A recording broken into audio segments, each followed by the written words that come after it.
मेरा पूरी कोशिश यही होगी कि मैं अपनी प्राइवेट क्लिनिक में जितना कमा सकती हूँ एटलीस्ट 50% मैं अपने बेसिकली वो फ्री ऑफ कॉस्ट केसेस करूँ फॉर द पुअर पीपल। अगर पूरा वीक काम करूँ ना तो एक दिन मैं ऐसा रखूँगी जिसमें free of cost free camp करूँगी। मैं टिकटॉक के जरिए मैं ऐसी इन्फॉर्मेटिव वीडियोस बनाऊँ जो हर जगह हर सेक्ट के लोगों को हर तरह के लोगों तक पहुँचे। फॉर एग्जांपल गांव वगैरह हमने ओथ लिया है, हमें उसके ऊपर हमेशा साबित कदम रहना है। Don't have to put yourself first, आपने पेशेंट को अपने से पहले रखना है। और हमारे एक और स्कॉलरशिप भी ऑफर होती है जो कि नीड बेस्ड स्कॉलरशिप होती है। वो बेसिकली उन स्टूडेंट्स के लिए होती है जो कि अफोर्ड नहीं कर सकते और ये बहुत सारे स्टूडेंट्स को नहीं पता होता। करियर काउंसलिंग की बहुत ज़्यादा कमी है बेसिकली हमारे स्कूल्स और कॉलेजेस के लेवल पे। मैं असल में अफगानिस्तान से हूँ और इधर स्कॉलरशिप पे आया हूँ, इधर पढ़ रहा हूँ, तो अभी ग्रेजुएशन हमारी हो गई है।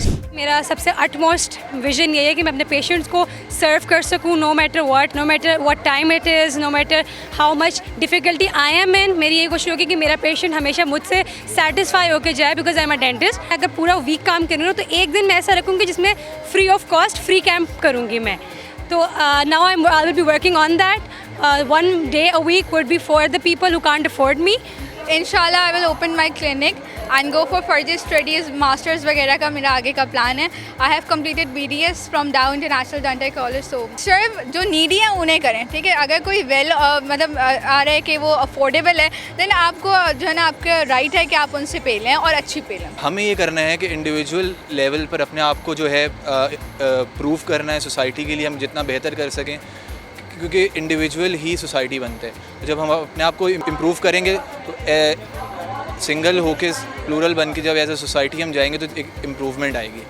पेरेंट्स की साइड पर जो हम जहाँ रहते थे पहले, वहाँ पर इतने सारे ऐसे लोग हैं जो हेल्थ केयर, ना सिर्फ उनके पास हेल्थ केयर फैसिलिटीज़ हैं, उनको अवेयरनेस ही नहीं है। बहुत सारी बेसिक वैक्सीनेशन का कुछ नहीं पता। तो I would make sure that मैं वो अवेयरनेस फैलाने का ज़रिया बनूँ।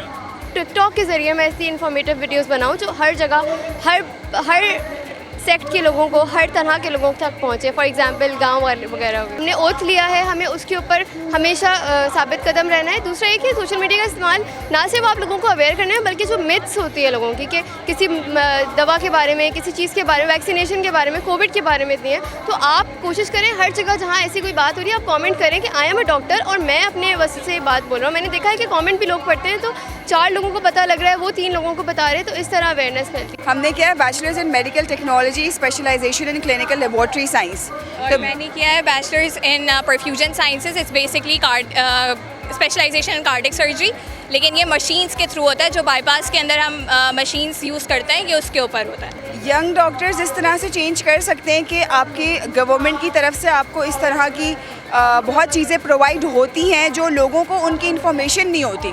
मतलब बेसिकली लोगों को ना मिसगाइड बहुत किया जाता है through social media, news channels. तो जब हम लोग फर्स्ट ईयर में थे ना तो हमें भी इन्फॉर्मेशन नहीं थी बहुत चीज़ों की। हम जब खुद फर्स्ट ईयर में आए तो हमें पता चला कि हमारी यूनिवर्सिटी में खुद बहुत सारी स्कॉलरशिप्स आती हैं गवर्नमेंट के थ्रू भी और प्राइवेट इंस्टीट्यूशंस के थ्रू भी। जैसे एक आपकी है एहसास स्कॉलरशिप, उसमें ये होता है कि आपके 4 साल की स्टडीज़ का आपको यू डोंट हैव टू पे एनी पेनी। इसके अलावा आपको 40,000 स्टीपेंड भी पे किया जाता है। तो मेरी क्लास में अगर स्पेशलाइजेशन में 20 स्टूडेंट्स थे तो उसमें से आई गेस 10 स्टूडेंट्स को वो स्कॉलरशिप मिली होगी। तो आप वो रेशो देख लें।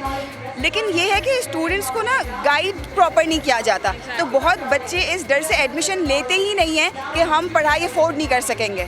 जो कर सकते होते हैं वो एडमिशन ही नहीं लेते इस डर से। हमारे एक और स्कॉलरशिप भी ऑफर होती है जो कि नीड बेस्ड स्कॉलरशिप होती है।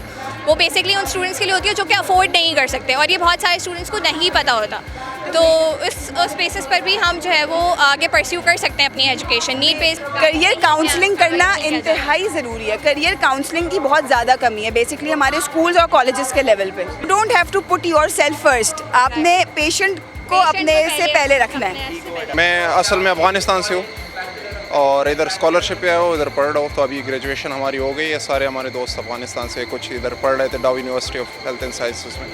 तो इसके बाद प्लान से बाहर जाने के या अगर दोनों ऑप्शन खुले रखे हुए पाकिस्तान में FCPS करने के या USMLE करने के। मेरा प्लान तो यही है कि मैं मतलब अच्छा सर्जन बनूँ, अच्छी अपनी कौम की खिदमत कर सकूँ और जो अफगानिस्तान में लोग जो पाकिस्तान या किसी और मुल्क इंडिया या उधर इलाज के लिए जाते हैं उनकी खिदमत का मसदर बन सकूँ मैं। मेरा पूरी कोशिश यही होगी कि मैं अपनी प्राइवेट क्लिनिक में जितना कमा सकती हूँ एटलीस्ट 50% मैं अपने बेसिकली वो फ्री ऑफ कॉस्ट केसेस करूँ फॉर द पुअर पीपल।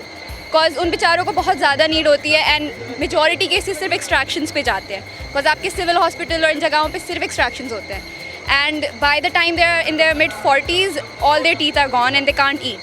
सो इस पे बहुत काम करना ज़रूरी है। So I will try my best कि मैं जितना भी प्राइवेट्स में कमा रही हूँ और एनीवेयर एल्स तो मैं 50% तो एटलीस्ट ज़रूर लगाऊँ for the poor people. Plan तो मास्टर्स की तरफ है US की तरफ, बट इंशाल्लाह मास्टर्स करके वापस यहीं आएंगे, अपनी कंट्री को सर्व करेंगे। हर चीज़ में, चाहे आप MBBS कर रहे हो या आप इंजीनियर बन रहे हो, आपको हर चीज़ में पेशेंस चाहिए होती है, हर चीज़ में आपको मेहनत करनी होती है कुछ बनने के लिए। तो अगर आप इतने रेजिलिएंट नहीं हैं या आप कंसिस्टेंट नहीं रह सकते तो आप किसी भी फील्ड में कुछ नहीं कर सकते। ये सिर्फ बायोटेक का नहीं है, हर चीज़ में यही होगा। अगर आप में अपने अंदर नहीं है हार्ड वर्क करने की पावर तो आप कैसे करेंगे?